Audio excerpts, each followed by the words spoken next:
In the dusty town square of Cedar Ridge, Texas, under a merciless morning sun, a young woman named Ruby Callahan stood on an auction block, her auburn hair glinting despite tears streaming down her face. She wasn't being sold for money but traded for 300 acres of prime cattle land, her late father's legacy. The crowd watched in silence, as if this transaction were the most natural thing in the world. Silas Ward, a war-weary veteran leaning against the general store's wooden post, gripped it so tightly his knuckles whitened. For years of Civil War horrors, Gettysburg, Antietam, had scarred him, but this scene twisted his stomach in a way the battlefield never had. Mayor Cornelius Briggs, standing beside Ruby like a snake oil salesman, boomed, "Gentlemen, Ruby Callahan comes with a dowry to make any man rich." At 19, Ruby's green eyes betrayed terror and defiance. Silas saw the truth, this wasn't about marriage but power and greed, with Ruby as the pawn. Across the square stood Horace Blackwood, a man whose wealth matched his cruelty, his eyes calculating the land's value, not Ruby's worth. Silas's hand brushed his service revolver, a relic of a war he'd hoped to leave behind. He'd returned to Cedar Ridge for peace, his leg lost at Antietam a constant reminder of the cost of fighting. Yet, as Ruby's quiet sobs carried across the square, he knew some battles followed you home. The mayor called for final agreements and Silas pushed off the post, his damaged leg protesting with every step. Each movement felt like a declaration of war against a town that had forgotten decency. Conversations hushed as he entered the square, Ruby's muffled cries and the creak of his boots the only sounds. Briggs looked startled, Blackwood's face darkened with anger. Silas, who'd fought beside men who died to end the idea of people as property, positioned himself between Ruby and Blackwood. "This stops now," he said, his voice steady with the authority of a man who'd commanded troops under fire. Blackwood laughed, a harsh, grating sound. "Ward, you've been gone too long to interfere with legal business."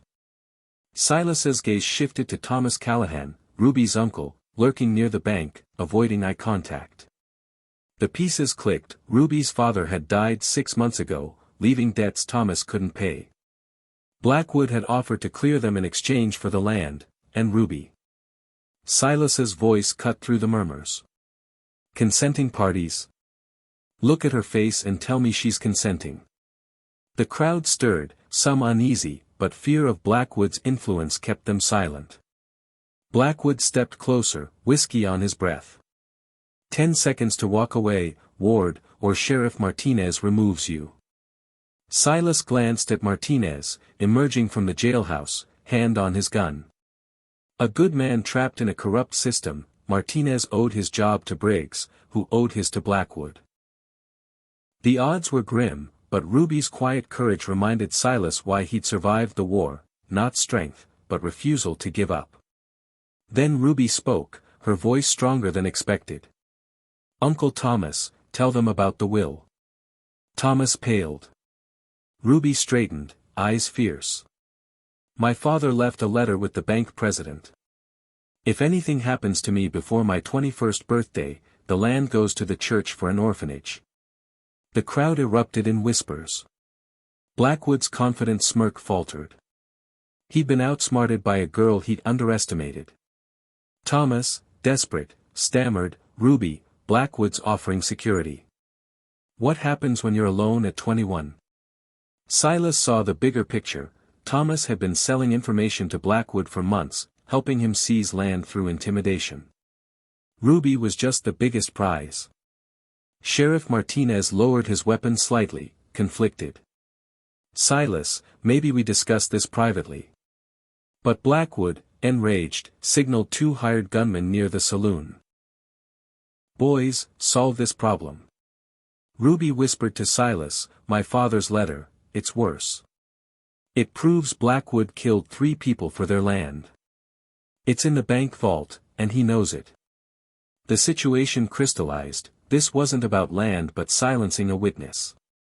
The gunmen advanced, 20 feet away, hands near their weapons. Martinez's gun wavered, unsure who to aim at. Silas reached for his revolver, knowing blood would spill. But Ruby acted first, stepping forward to address the crowd. You all know my father was honest.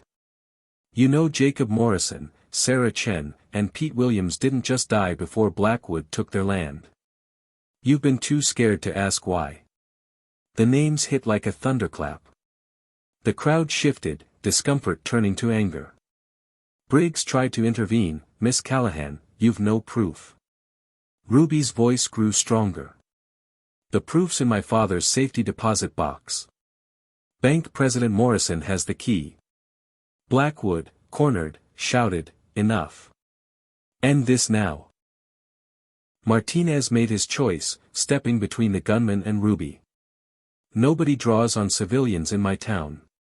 Silas drew his revolver, aiming not at the gunman but Blackwood. You just ordered murder in front of 50 witnesses. That's a hanging offense. Martinez nodded. He's right, Blackwood. You're under arrest. The crowd's murmurs grew louder, fear giving way to outrage. One gunman hesitated. You didn't pay us to hang for murder. Blackwood's control slipped, sweat beading on his brow. Ruby added, surrender, Mr. Blackwood, and maybe you'll get life instead of the gallows. Thomas broke, confessing, Ruby, I'm sorry. He'd have killed me too. Your father found out about the Morrison family. The confession ignited the crowd.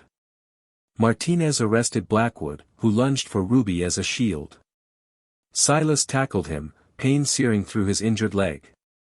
The gunmen, seeing the tide turn, holstered their weapons and fled.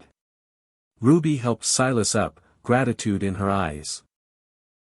Inside the bank, Henry Morrison opened the safety deposit box. It held damning evidence, photographs of burn patterns from the Morrison fire, witness statements, and a confession from a former Blackwood gunman. Ruby's father had been poisoned to keep it secret. As they processed the evidence, shouting erupted outside. Mayor Briggs was rallying 3 new gunmen, bounty hunters hired to kill Ruby for $5,000. But the town stirred. Old Pete Williams grabbed a shotgun, Martha Chen a rifle.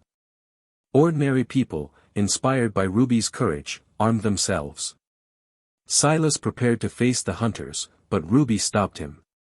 You've done enough. Hoofbeats thundered. 6 Texas Rangers, led by Captain James McCready, arrived, tipped off by Morrison's telegram.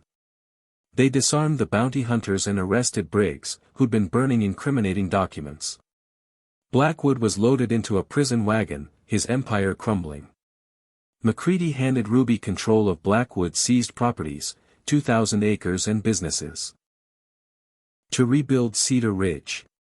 Silas declined a deputy sheriff offer, choosing his farm but promising to help if needed. Ruby used her inheritance to build her father's dreamed-of orphanage and school. Thomas, seeking redemption, became an honest merchant. Cedar Ridge transformed into a beacon of justice, proving that one person's stand could inspire a community to reclaim its soul.